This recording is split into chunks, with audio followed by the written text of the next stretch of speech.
Welcome to Teaching Truth.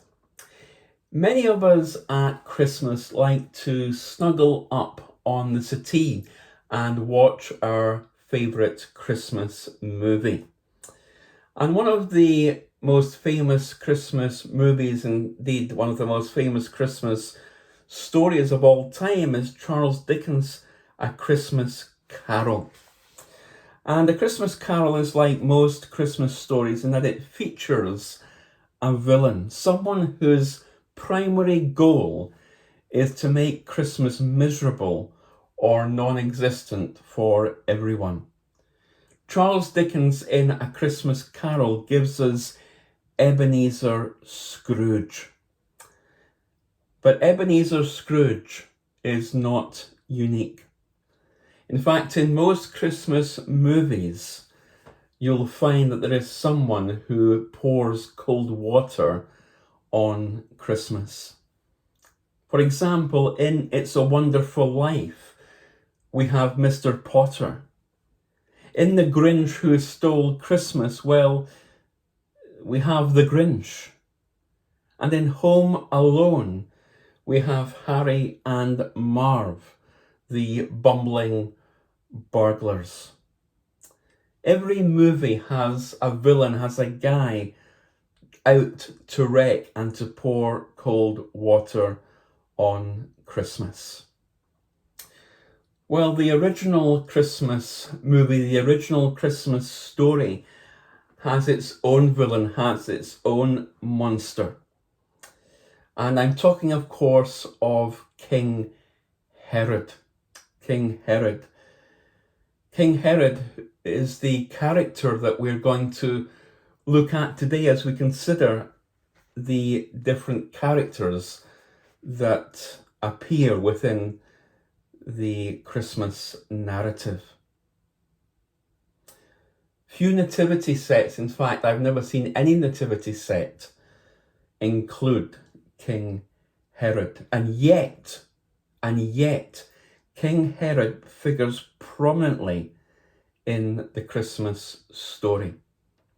And to ignore King Herod in the Christmas story is to not only ignore the world into which Jesus was born, but to miss an important thread in God's grand plan.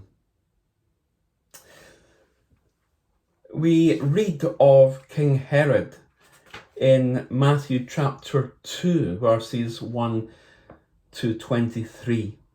But particularly there are three verses in Matthew chapter 1, verses 16 to 18, where we read that Herod, when he saw that he had been tricked by the wise men, became furious, and he sent and killed all the male children in Bethlehem and in all that region who were 2 years old or under, according to the time that he had ascertained from the wise men. Herod was bent on pouring cold water, in fact, bent on destruction. So who is Herod? Who was Herod? Well, King Herod was the Roman appointed governor of Judea who took office around 40 BC. He's known as Herod the Great because he was renowned as a builder. He constructed impressive water systems known as aqueducts, and he played a key part in rebuilding Solomon's temple. Herod's architectural achievements are and were impressive. But King Herod was not a legitimate king of Israel. He ruled literally with an iron rod. He was the Putin of the day. He ruled by fear. Herod had many of the members of the Sanhedrin executed. Herod even slaughtered members of his own family, including his mother-in-law Alexander, and 3 of his sons. Herod tried to have all the elite leaders in Jerusalem killed upon his death. Herod was a horrible, horrible king and a horrible, violent monster who literally not only poured cold water on that first Christmas, but was bent on destroying it altogether and bent on destroying the real star of the show, Jesus himself. You see, Jesus himself, this infant child, this baby in the manger, pure and innocent, threatened the power center of Judea. Just imagine how angry Herod must have been when he failed to hear back from the wise men.